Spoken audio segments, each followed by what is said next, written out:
Hey there, everybody. This is Carrie Hamblen, the CEO and president of the Las Cruces Green Chamber of Commerce, coming to you again with another one of our Zoom chats. These are benefits for the members of the Las Cruces Green Chamber of Commerce. And if you're a member of the Green Chamber, use your Zoom chats. I'd love to be able to promote you. But today, I have the one and only Tabitha Rossman from Tabitha Rossman Photography. It's good to see you, Tabitha. How are you doing? You doing yourself? I'm doing really well today. Now, you've been a busy, busy girl because the dance on Aztecas, oh my gosh, those photos, those speak for themselves. Those are amazing to do, I bet. Yeah. In fact, well, can't really say yet, but I guess you just kind of reminded me of something. But I am their official photographer for the group, so that's been a lot of fun. That's fantastic. I mean, and just the visuals on that are amazing. And you just finished doing photos for the Action Programs for Animals, Quinceañera, their 15th birthday. And so you are out and about. And one of the things that you talk a lot about when you're talking to your clients is like to develop your personal brand. And we all kind of have our personal brand. Mine is my hair. That's my brand. What does it mean to develop a personal brand? Like, how do people do that? So it can be it's usually based on like your color scheme, how you want to present yourself to people. Um, it helps people understand who you are, what you're offering, as well as what sets you apart from other businesses. Especially with the photography field, it's so saturated that you want to stand out from everybody else Mhm. and not just do the same stuff that everybody's doing. Right. Well, Um, well, I think with the Danza Aztecas, that's why I brought this up because there's this very clearly like indigenous regalia and tradition. I mean, that's really their brand, right? yeah. And Hmm. it's and you couldn't ask for a better visual brand on that, I tell you, because I love looking at those photos. And so Yeah. when people are thinking about developing their brand, like what are some of the things that they should consider?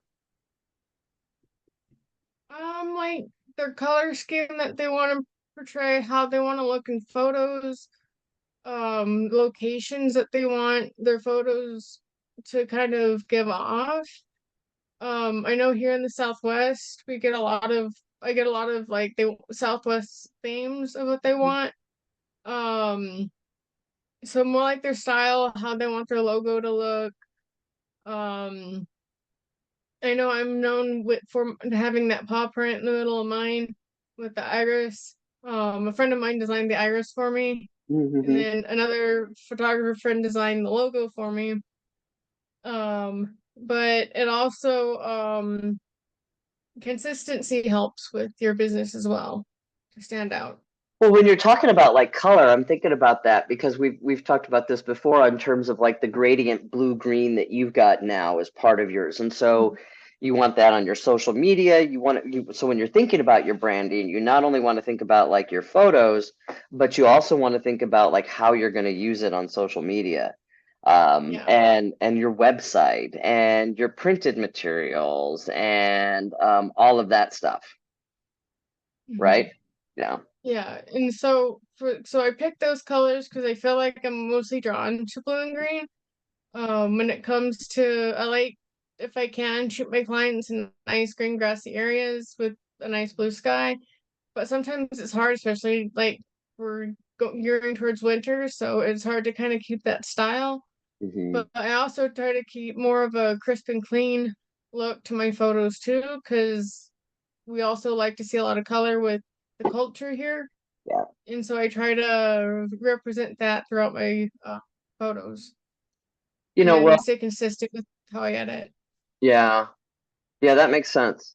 Well, and one of the ways that you can help somebody really develop their personal brand is like the headshots and the photos and in the areas that support that. So you're talking about like the fall colors and what people need to do. And so how do you prepare somebody for their headshots and like how do you like, all right, here's where we're going to go take photos. And so we need to do it during the golden hour and tell people what the golden hour is because a lot of people don't know what that is.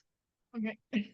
So the golden hour is the hour right before sunset. So we have about an hour before sunset goes down, and that's when you need to be doing most of your shoots at. I mean, I get clients like I have one shoot I might be doing here soon that's like midday, so I have to make sure they're in shadow or I get even lighting on my subjects. Otherwise, um, uneven lighting can look really bad on when in photos.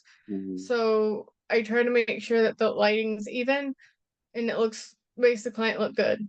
Um, but when it comes to um getting people prepared for like headshots and stuff for their brand, it's well, how do they want to look? How do they want to, what type of a background are they looking for? Do they want inside, outside? Well, if it's outside, I'll try to look for a section outside to where I can do it. Or I recently did some for a client at their law office. I did some for Israel Chavez recently, and we did some in his law office because he wanted to present, his law firm. Yeah. And so I did photos of that, and then so sometimes I'll just go to their place of establishment, or I'll meet them somewhere. I had one where we just did it in the plaza because it was easy, and they just needed some actor headshots outside.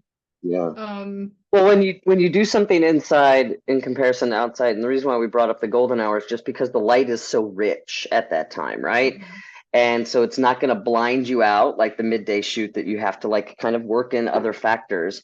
But then when you're shooting mhm, inside, then you've got, green lighting from fluorescent light bulbs that you've got to kind of adjust for and whatever shadows. And so location is always really important to think about. And that's what you do as a professional photographer is you start looking at how can you make the best environment for those photos, yeah, right? Well, as we're wrapping up today, so one of the things that you have added to your repertoire of photo skills and photo options is that you now print photos. And so yes. how is that going to help you speed up getting photos to people after their sessions? So after they've selected their photos and they let me know what sizes, I can get them printed and delivered the next day. Some they're and it makes things easier if they're local, they don't have to pay for shipping. I can just meet them somewhere and deliver them and have it nicely packaged, then just shipped and thrown in an envelope, and that's it. I can now start delivering nice packaged photos to be more interpersonal and not Yeah. and Well, well, and that's a price to pay for that equipment, that's for sure. yeah. And especially like the photo paper because it's a different type of paper that you're printing on, not Mhm, just your regular standard paper that you print documents on. So, yeah. way to go on adding to your toolbox there on Yeah. having that. Well, I think it's fantastic. Good luck on your shoots. You've got a lot booked up the weekend that we're recording this. And if you'd like to get professional headshots and learn about how to develop your brand and how to really maximize what you offer and what Tabitha can bring to a photo, just look her up on tabitharossmanphotography.com. You can go ahead and book photo sessions there and contact you there.